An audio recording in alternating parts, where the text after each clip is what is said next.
ఇక varicose veins నుండి విముక్తి పొందండి. ఎవిస్ వాస్కులర్ సెంటర్ ఇప్పుడు మన KPHPలో గ్రాండ్ ఓపెనింగ్ ఏప్రిల్ 4వ తేదీన. నమస్తే, వెల్కమ్ టు సుమన్ టీవీ. గొప్ప గొప్ప కుటుంబాల్లో పుట్టి ఒక గొప్ప పొజిషన్కి వెళ్ళడం అనేది పెద్ద విషయం ఏమీ కాదు. కానీ ఒక సాధారణ కుటుంబంలో పుట్టి అసాధారణమైన వ్యక్తిగా ఎదగడం అనేది చాలా గొప్ప విషయంగా చెప్పుకోవాలి. అటువంటి అసాధారణమైనటువంటి వ్యక్తి మనకి ఆదిత్యరామ్ గ్రూప్ ఆఫ్ కంపెనీస్ అధినేత ఆదిత్యరామ్ అని చెప్పాలి. ఒకప్పుడు ఒక 6 నెలల క్రితం ఆయన ఒక ప్యాలెస్ని నిర్మించి టాక్ ఆఫ్ ది టౌన్ అయ్యారు. ఇప్పుడు మరొకసారి సోషల్ మీడియాలో ఆదిత్యరామ్ పేరు మారుమోగిపోతుంది. ఎందుకు ఏంటి అనే విషయాలను మాట్లాడేందుకు మనతో పాటు ఉన్నారు సినీ విశ్లేషకులు ప్రభు గారు. Hello sir. సార్, ఒక 6 months బ్యాక్ ఆదిత్యరామ్ ప్యాలెస్ గురించి ఎంత టాక్ ఆఫ్ ది టౌన్ అయిందో మనందరికీ తెలిసిందే. ఎంత అద్భుతమైన ప్యాలెస్ని కట్టారు. సో ఎప్పుడో మనకి స్వాతంత్రం వచ్చిన తర్వాత మళ్ళీ అలాంటి ప్యాలెస్లు ఎవరూ కట్టలేదు. సో అలాంటి ఒక మైసూర్ ప్యాలెస్ లాగా తలపించే విధంగా ఒక ప్యాలెస్ని నిర్మించారు చెన్నైలో. సో ఇప్పుడు మళ్ళీ 6 months తర్వాత మళ్ళీ సోషల్ మీడియా వేదికగా ఆయన ఒక విషయాన్ని వెల్లడించారు. లైక్ చాలామంది నా నుంచి కొంత సహాయాన్ని ఎక్స్పెక్ట్ చేస్తున్నారు. సో అలా స్టూడెంట్స్ కానీ హెల్త్ ఇష్యూస్ ఉండే వాళ్ళకి కానీ నేను సహాయం చేయాలనుకుంటున్నాను. సో దట్ రోజుకి కొంతమందిని పిక్ చేసి వాళ్ళకి 10,000 రూపాయలు చొప్పున నేను సహాయం చేయదలుచుకుంటున్నానని ఒక రీల్ని విడుదల చేశారు. సో ఇప్పుడు ఇది చాలా టాపిక్, ఇది బాగా నడుస్తుంది. సో ఏంటి సార్, ఎట్లా ఎంపిక చేస్తారు, ఆయన కాన్సెప్ట్ ఏంటి?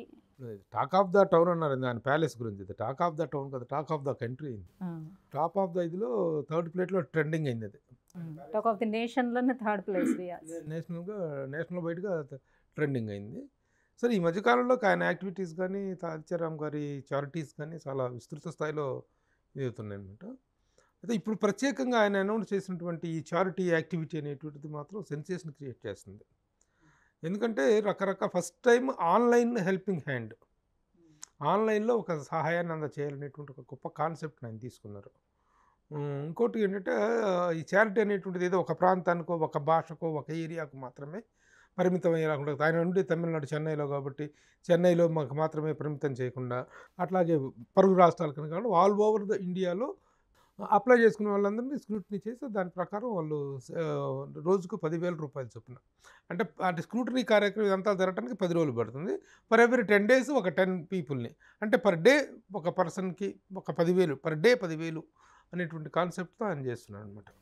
అంటే దీనికి అప్లై చేసుకోవటం ఎలాగంటే ఆదిత్యరామ్ హెల్పింగ్ హ్యాండ్స్ @gmail.com దాంట్లో అప్లై చేసుకున్నట్లయితే దాని ప్రకారం దాంట్లోకి వెళ్తే వివరాలు ఉంటాయి.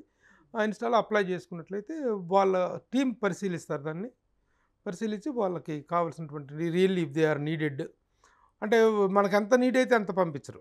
10,000 రూపాయలు పర్ డే, 10,000 రూపాయలు 10 పైసలు తగ్గదు, 10 పైసలు పెరగదు. 10,000 రూపాయలు పర్ డే ఒక పర్సన్కి, అంటే నెలకి 30 మందికి, అంటే నెలకి రోజుకు 10,000 అంటే నెలకి 3 లక్షలు, సంవత్సరానికి 36 లక్షలు. అంటే ఆల్రెడీ వాళ్ళకి చారిటబుల్ ట్రస్ట్ ఒకటి నడుపుతున్నారు. ఆదిత్యరామ్ చారిటబుల్ ట్రస్ట్ అనేటువంటిది ఒకటి ఉంది. దాంట్లో ఇది ఒక ఆన్లైన్ సెక్షన్ అనమాట. ఆన్లైన్ హెల్పింగ్ అనేటువంటి ఒక కొత్త కాన్సెప్ట్ తీసుకొని ఇన్స్టాగ్రామ్లో ఎక్కువగా ఆయన ఫాలోవర్స్ ఉన్నారు బాగా. వాళ్ళు అడుగుతున్నారు కొంతమంది, మాకు విధంగా సహాయం కావాలంటే, బట్ అందరికీ అన్నీ చేయలేము, అందరికీ అన్నీ పెట్టలేము. బట్ ద రియల్లీ నీడ్ పీపుల్కి దాన్ని it is to be distribute. అమ్మ ఉందంటే అమ్మ అందరికీ ముద్దలు కలిపి పెడుతుంది, సాధ్యమైనంత వరకు పిల్లలందరికీ పెడుతుంది అనమాట. సో కొంచెం ఫస్ట్ స్మాల్గా అలా స్టార్ట్ చేశారు. ఇది ఎలా ఉంటుంది ఏంటి అనేది ఇట్ ఈస్ ట్రయల్ బేసిస్ కూడాను. అంటే ముందు ఇది ఇంకొంచెం ఎక్స్పాండ్ అయ్యే అవకాశం ఉంది, అమౌంట్ పెరిగే అవకాశం ఉండొచ్చు, ఎక్స్పాండ్ అయ్యే అవకాశం ఉంది. అంటే ఎక్స్పాండ్ అంటే ఇప్పుడు మాత్రం ఇది ఆల్ ఓవర్ ద 28 స్టేట్స్లో నుంచి ఎవరైనా they can apply and they can request for the help. అంటే హెల్ప్ చేసే ఏరియాస్ మాత్రం 2 ఏరియాలు ఆయన సెలెక్ట్ చేసుకున్నారు. ఒకటి హెల్త్ రీజన్స్, ఒకటి ఎడ్యుకేషన్ రీజన్స్. అంటే ఇప్పుడు మనకు ఎడ్యుకేషన్లో ఫీజులో ఒక 20,000 30,000 కట్టాలనుకో, ఒక 10,000 రూపాయలు ఈయన దగ్గర నుంచి వస్తే మిగతాది ఎవరో చూసుకోవచ్చు. మొత్తం అందరికీ అన్నీ కట్టలేరు, అంతా చేయలేరు, ఎవరూ చేయలేరు, దేవుడు కూడా చేయలేరు అంతా. ఇది కొంతలో కొంత ఒక చేయూత లాగా చేస్తున్నారు. అలాగే హెల్త్లో కూడాను మీకు ఇంత బిల్ అయింది, మాకు మెడికల్గా ఇంత బిల్ ఇంత అవసరం ఉందండి అంటే ఈయన ఒక 10,000 రూపాయలు ఈయన వైపు నుంచి కాంట్రిబ్యూషన్ వెళ్తుంది.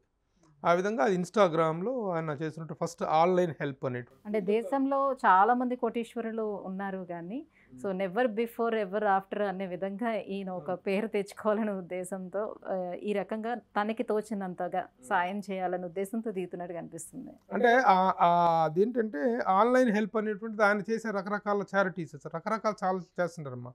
ప్రతి పండగకి అక్కడ వర్కర్స్కి కానీ వాళ్ళకి కానీ ఆ చుట్టుపక్కల గ్రామాల వాళ్ళకి మన దీపావళికి కొన్ని వందల మందికి వేల మందికి ఆయన ఈ నిత్యావసరాలు ఇవ్వటం, దీపావళి మందులు ఇవ్వటం, ఒక ప్యాక్ అనమాట, ఒక ప్యాకేజ్ చేసి ఇచ్చారు అట్లా.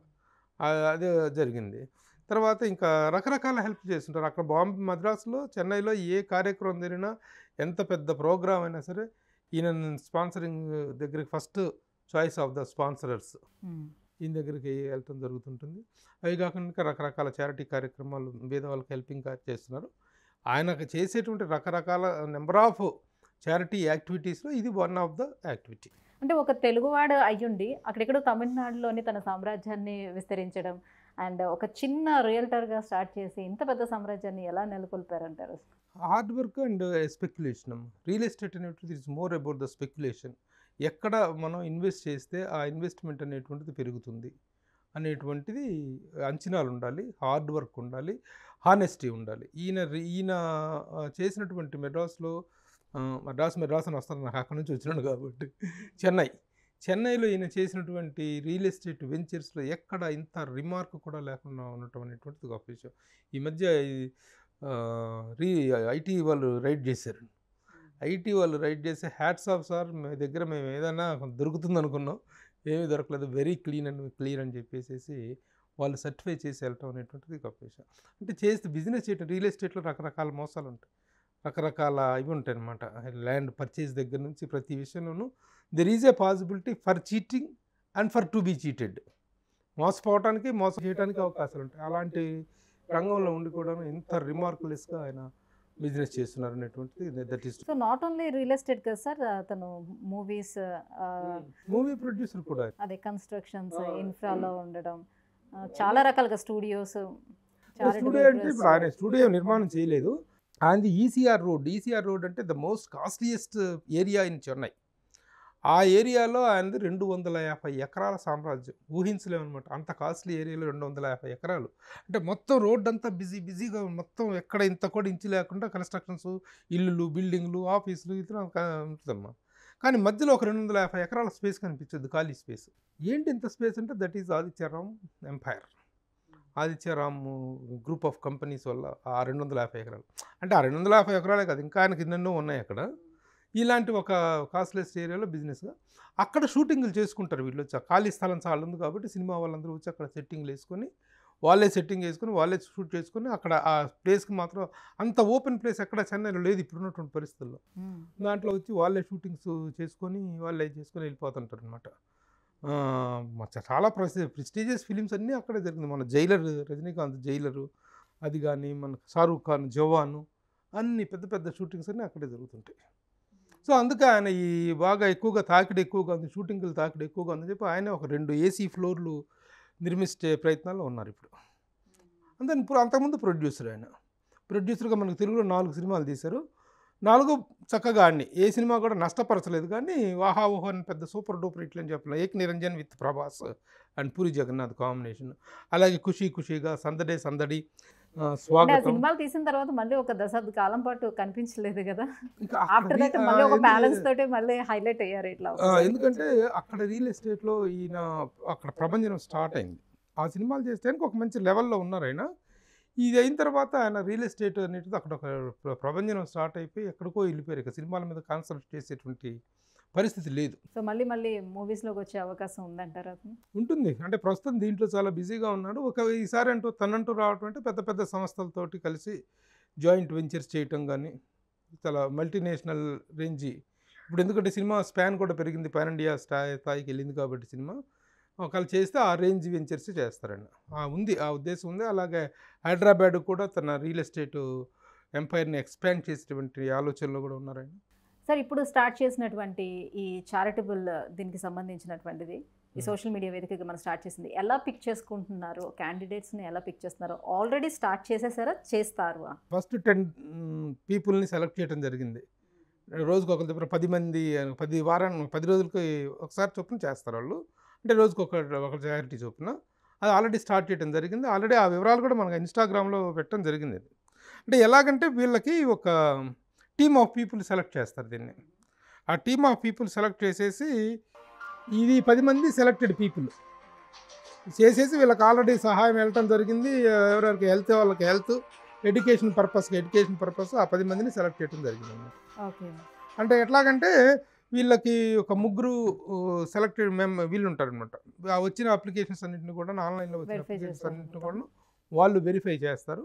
వాళ్ళు వెరిఫై చేసిన తర్వాత ఒక CEO లెవెల్ వ్యక్తి వాటిని ఫైనల్ స్క్రూటినీ చేస్తారు. చేసిన తర్వాత వీళ్ళ అబ్బాయి ఆర్య, ఆ పెద్ద అబ్బాయి తను మొత్తం ఫైనల్ లిస్ట్ సైన్ చేసేసి ఫైనాన్స్ వీళ్ళకి పంపించిన తర్వాత వాళ్ళ అబ్బాయి చూస్తారనమాట. ఓకే. పర్ఫెక్ట్ ఫిల్టరింగ్ ఎవరిని అట్లా. తర్వాత ఆదిత్యరామ్ గారు నాకు బాగా తెలుసు కదా సార్ నేను చెప్పినానని చెప్పేసి అంటే అకార్డింగ్ టు దేర్ నామ్స్ ఇదివేగా ప్రైమ్ మినిస్టర్ చెప్పినా కూడాను ఆదిత్యరామ్ గారే చూడడానికి అంత యంగ్గా కనిపిస్తూ ఉన్నారు. వాళ్ళకి ఒక అబ్బాయి ఒక అమ్మాయి మళ్ళీ ఇద్దరు కొడుకులు కూడా ఎడ్యుకేషన్ పూర్తి అయిపోయి తండ్రికి చేదోడు వాదోడుగా ఇద్దరు కొడుకులు అద్భుతమైనటువంటి ఇది. అది అదృష్టవంతులు ఆయన. ఎట్లాగంటే ఎదిగి వచ్చిన కొడుకు 1000 ఏలుగున బలం అన్నట్టుగా ఇద్దరు కొడుకులు కూడాను ఆ బిజినెస్ వాళ్ళకి ఫారిన్లో ఎంజాయ్ చేయాలని లేదు. మాకింత ఇది ఉండగా మా సామ్రాజ్యం ఇక్కడ ఇంత ఉండగా మేమెందుకు వేరే దగ్గరికి వెళ్ళిపోయి చేయాలని చెప్పేసి ఆదిత్యరామ్ గారిని కూడాను ఇప్పుడు ఆయనకు కొంత గొప్ప రిలీఫ్ అనమాట ఇద్దరు పిల్లలు చెక్కి రావటం. ఇంకా ఎలాంటి ఫ్యూచర్ ప్రాజెక్ట్స్తో రాబోతున్నారు? ఏమైనా అప్డేట్స్ ఉన్నాయా సార్ మన దగ్గర? ఇంకా ఇవి రియల్ ఎస్టేట్ వ్యాపారాన్ని హైదరాబాద్కి ఎక్స్పాండ్ చేయాలనేటువంటిది ఒక ఆలోచన. అలాగే సినిమా రంగంలో కూడా చాలా భారీ స్థాయిలో రావటం అనేటువంటిది రెండో ఆలోచన. ఇంట్లో ఈ చిన్న శుభకార్యాలు ఉన్నాయి. కుమార్తె వివాహం అనేటువంటిది ఒక పెద్ద కార్యక్రమం ఉంది ఆయనకి. ఆ కార్యక్రమం అయిన తర్వాత ఇక ఆయన ఒక బిజినెస్ టైకూన్గా ఆయన విశ్వరూపాన్ని చూడబోతున్నాం మనం. అంతగా బిజినెస్ని ఎక్స్పాండ్ చేయబోతున్నారు ఆయన. ఎందుకంటే ఈ మధ్యకాలంలో జరిగిన సరదా విషయం ఏంటంటే ఆయన మన సంక్రాంతిగా అమలాపురం వెళ్ళటం జరిగింది. అలా రోల్స్ రాయల్ కార్లు. ఆ సెంటర్లో కొంచెం ట్రాఫిక్ జామ్ అయితే అక్కడ ఆగిపోయేటప్పుడు జనం అందరూ పోగైపోయి రోల్స్ రాయల్ కారు రావటం అనేటువంటిది అమలాపురం రోడ్ల మీద తిరగటం. అమలాపురం అల్లుడు అని చెప్పేసి పెద్ద వైరల్ అయిపోయింది అది. ఆ రేంజ్లో సంక్రాంతి టైంలో అంటే గోదావరి జిల్లాయే వాళ్ళ నేటివ్ ప్లేస్ అనమాట. అంటే ఒక తెలుగువాడు అక్కడికి వెళ్ళిపోయి ఆ స్థాయికి ఎదిగిపోవటం అనేటువంటిది వీళ్ళందరూ అభినందిస్తున్నట్టు విషయం. వీళ్ళు ఈ విధంగా చారిటీ యాక్టివిటీస్లో సంపాదన అనేటువంటి దానికి ఒక అర్థం ఉండాలి. మేము సంపాదించామనేటువంటి దానికి ఒక మీనింగ్ ఉండాలి, ఒక వర్దీ స్పెండింగ్ ఉండాలనేటువంటి ఆలోచన ఉన్నటువంటి వ్యక్తి ఆదిత్యరామ్ గారు. So that way he's progress. Right. So ఆయన ఎప్పుడు ఇలాంటి గొప్ప గొప్ప పనులు చేయాలి, 10 మందికి సహాయపడే విధంగా ఉండాలి, ఇంకా ఆయన బిజినెస్ పెద్దదిగా ఎక్స్పాండ్ చేసుకోవాలి, నలుగురికి హెల్ప్ఫుల్గా ఉండాలని మనస్ఫూర్తిగా కోరుకుందాం సార్. Thank you. సుమన్ టీవీలో మీ పర్సనల్ అండ్ బిజినెస్ ప్రమోషన్స్ కోసం కింది నెంబర్కి కాంటాక్ట్ చేయండి.